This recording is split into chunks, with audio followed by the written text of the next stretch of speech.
प्यारे दोस्तों, एक ऐसी नेक लड़की जो कुरान की हाफिज थी, लोगों के कपड़े सिलाई करके गुजर बसर करती थी, वो क्यों अजाब का शिकार हुई।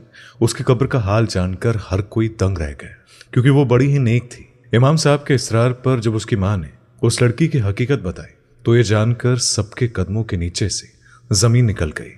आजकल बहुत सारी औरतें कपड़े सिलाई करते वक्त ऐसी गलतियां करती हैं, और आज की कहानी बड़ी ही सबक आमोज और खासकर उन औरतों और मर्दों के लिए है जो सिलाई बुनाई जैसे काम करते हैं, क्योंकि अनजाने में वो एक ऐसा गुनाह कर जाते हैं जिसकी वजह से उन्हें बहुत सख्त सजा का सामना करना पड़ सकता है। तो चलिए सुनाता हूं ये वाकया। दोस्तों, किसी शहर के एक इलाके में समीना नाम की एक लड़की अपनी माँ के साथ रहती थी। उसके वालिद का तो इंतकाल हो चुका था। समीना की माँ ने समीना को कुरान पढ़ाया और स्कूल की तालीम भी दिलवाई, सिलाई कढ़ाई और बुनाई भी सिखाई थी, ताकि ये कुछ काम वगैरह करके और कुछ नहीं तो घर का खाना पीना ही चला सके, यानी कि उन माँ बेटी का 2 वक्त का गुजारा चल सके। समीना बहुत ही मेहनती लड़की थी। उसके कुछ उसूल थे कि वो कभी ऐसे कपड़े नहीं सीती थी जिससे कि बाजू दिखे या पैरों की कुंडलियां दिखाई दे। भले ही उसके लिए कोई उसे डबल पैसे देता, लेकिन वो ऐसे कपड़े सीने से साफ इनकार कर देती थी। समीना की अम्मी कहती कि समीना बेटी, तुम क्यों रोजी को धक्का देती हो? आखिर तुम सब तरीके के कपड़े सिलाई क्यों नहीं करती? घर में 4 पैसे आ जाते। समीना ने अम्मी से कहा कि अम्मी, मैं ऐसे वाहियात कपड़े सीकर किसी को नहीं दे सकती हूँ। इतना कहकर समीना वुजू करने चली गई। समीना ने मेहनत करके अपना पूरा दहेज का सामान बना लिया। फिर समीना की माँ ने अच्छा लड़का देखकर समीना की शादी कर, लेकिन उन्होंने साफ कह दिया कि उनका कोई सहारा नहीं है, इसलिए बेटी दामाद शादी के बाद उनके घर पर ही रहेंगे। तो ऐसे में वो लोग भी मान गए और इस तरह समीना की शादी के बाद अपने ही घर में वो दोबारा से रहने लगी। उसका शौहर जितने पैसे कमाता था उनमें घर का गुजारा मुश्किल था। समीना को कपड़े सिलाई करने ही पड़ते थे। वक्त ऐसे ही गुजरता गया। समीना उम्मीद से हो गई। इधर समीना को एक खुशखबरी मिली और उधर शौहर की नौकरी चली गई। समीना ये सुनकर रोने पीटने लगी कि अब मेरा क्या होगा, मैं इस हाल में कपड़े कैसे सिला करूंगी, मुझे सुकून नहीं मिल सकता। हालांकि समीना का शौहर समीना का बहुत ख्याल रखता था। जब वो कपड़े सीने बैठती तो समीना को उसका शौहर चाय भी बना कर देता और कभी कभी खाना बनाकर भी देता था और बाहर मजदूरी की तलाश भी करता। आखिरकार वो दिन भी आ गया कि समीना के घर बेटी पैदा हुई। समीना का शौहर और समीना की माँ बच्ची को देखकर बहुत खुश हुए। शौहर तो बच्ची की खुशी में घर घर में मिठाई बांट रहा था और इधर समीना के शौहर को बच्ची की खुशखबरी मिली और उधर समीना के शौहर का काम भी लग गया।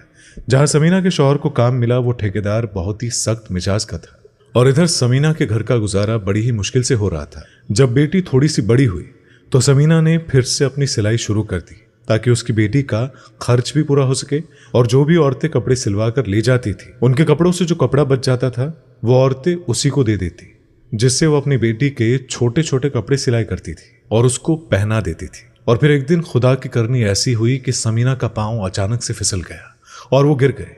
उसके सर से बहुत खून बह गया और समीना की माँ रोने चिल्लाने लगी। जल्दी से समीना के शौहर को खबर दी गई।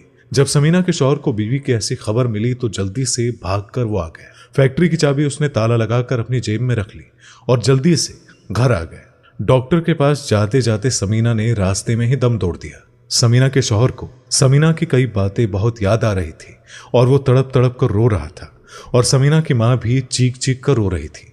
समीना की अचानक मौत पर सब अफसोस कर रहे थे। सब जानते थे कि वो कितनी नेक और परहेजगार थी, हर किसी का ख्याल रखने वाली थी, हर कोई उसकी तारीफ में लगा हुआ था। तो फिर जब दफन करने का वक्त करीब आया तो उसे दफनाते वक्त उसका शौहर कब्र के अंदर उतरा था और उसी दौरान उसकी जेब में से वो चाबियां निकलकर कब्र के अंदर गिर गई, जहां काम से वो ताले लगा कर आया था। उसके शौहर को इस बात का पता ही नहीं चला। सब घर लौट आए। समीना की सिलाई मशीन सामने ही रखी हुई थी। उसकी माँ को किसी भी तरह से यकीन नहीं आ रहा था कि उसकी बेटी मर चुकी है। अब इधर समीना के शौहर को चाबियों का याद आया, लेकिन चाबियां उसकी जेब में नहीं थी। वो परेशान हो गया और सोचने लगा कि पता नहीं मस्जिद में गिरी या कब्रिस्तान में गिर गई। उसी वक्त समीना के शौहर के जहन में आया कि जब वो कब्र के अंदर उतरा था उस वक्त कहीं चाबियां कब्र में तो नहीं गिर गई। अभी वो ये सोच ही रहा था कि ठेकेदार की खबर आ गई। उसने कहा कि सुबह काम लगाना है, मुझे अभी इसी वक्त चाबियां देकर जाओ। इतनी बात सुनकर दामाद का हलक सूख गया। बहुत सोच विचार करने के बाद वो कब्रिस्तान की ओर रवाना हो गया। समीना का शौहर रात के 1 बजे ही कब्रिस्तान पहुंच गया। उसका दिल घबरा रहा था। वो बहुत ही ज्यादा परेशान होने के साथ साथ खौफ सदा भी था। एक तो मौत की वहशत थी। समीना के शौहर का दिल बैठने लगा। शाम को ही उसने अपनी बीवी को जिस कब्र में दफन किया था वो उसके करीब पहुंच गया। फिर उसने पैरों की तरफ से खोदना शुरू किया उसका मकसद तो चाबियां थी। अभी उसने थोड़ा हिस्सा ही खोदा था कि कब्रिस्तान का चौकीदार वहां पहुंच गया और बोला, अरे तुम ये क्या कर रहे हो? तब समीना के शौहर ने पूरी बात उसको बता दी। ये सुनना ही था कि वो चौकीदार भी समीना के शौहर की मदद करने लगा। कुछ ही देर बाद कब्र पूरी तरह से खुल चुकी थी। जब समीना के शौहर ने कब्र के अंदर का मंजर देखा तो समीना के शौहर के होश उड़ गए। चौकीदार ने दोबारा से जल्दी जल्दी कब्र में मिट्टी डालने शुरू कर दी। उसके पसीनों पर पसीने छूट रहे थे। वो कहने लगा कि तुम्हारी बीवी कैसी औरत थी जो उसकी कब्र में ऐसा मामला हो रहा है। समीना के शौहर को तो खुद भी यकीन नहीं आ रहा था कि जो उसने देखा था क्या वो सच था। ये सब देखकर वो हैरानी में पड़ गया। समीना तो बहुत अच्छी और नेक थी। उसकी नेकी की तो हर कोई तारीफ करता। उसने तो कभी कोई ऐसा गुनाह भी नहीं किया था कि जिसकी वजह से उसका ये हाल हुआ है।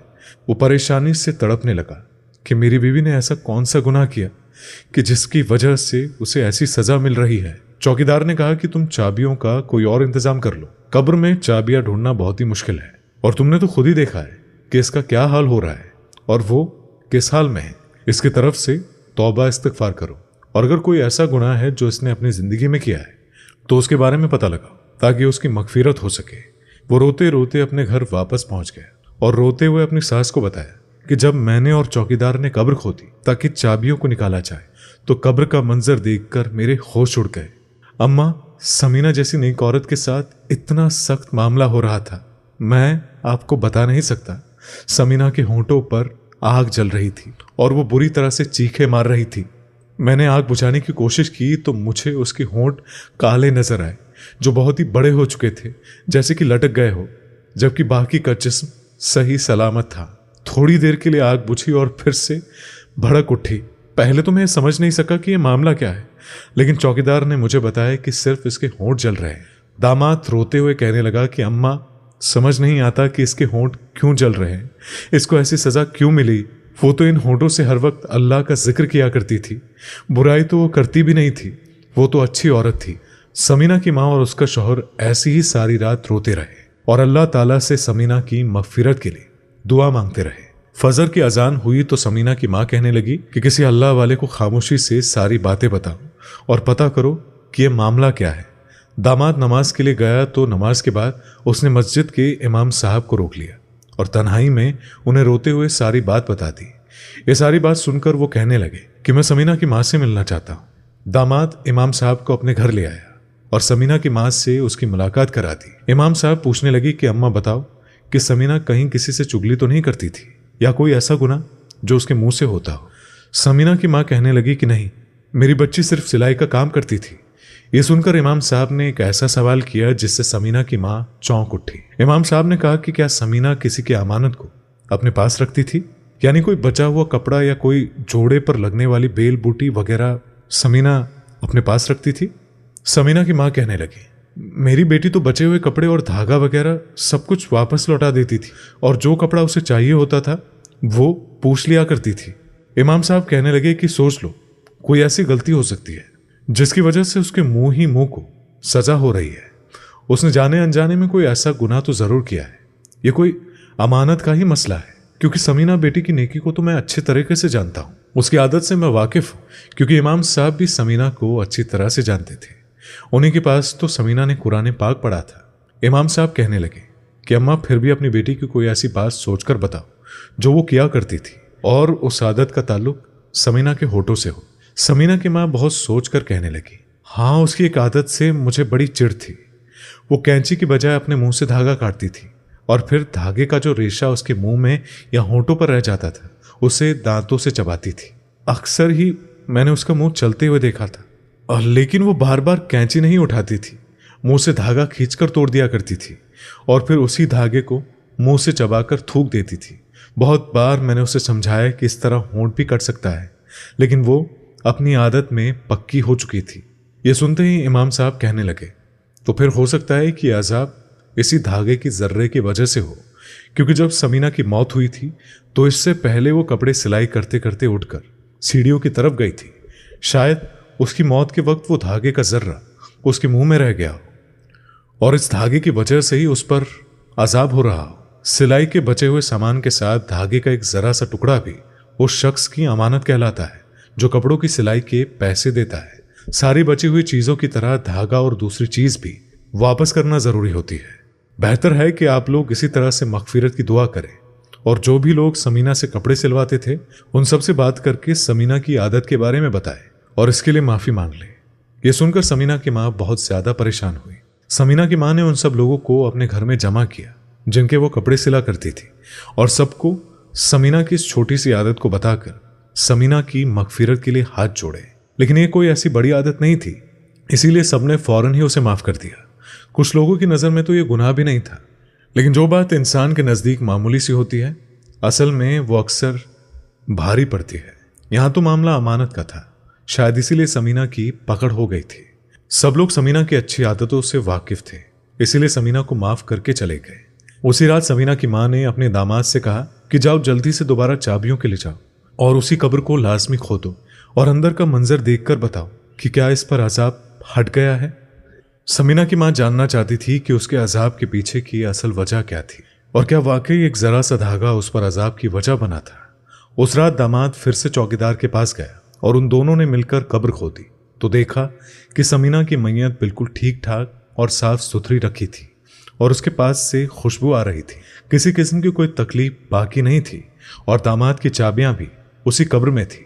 दामाद ने वो चाबियां वहां से उठाई और उसके बाद कब्र वापस से बंद कर दी और घर वापस आकर समीना की माँ को सारा माजरा सुनाया।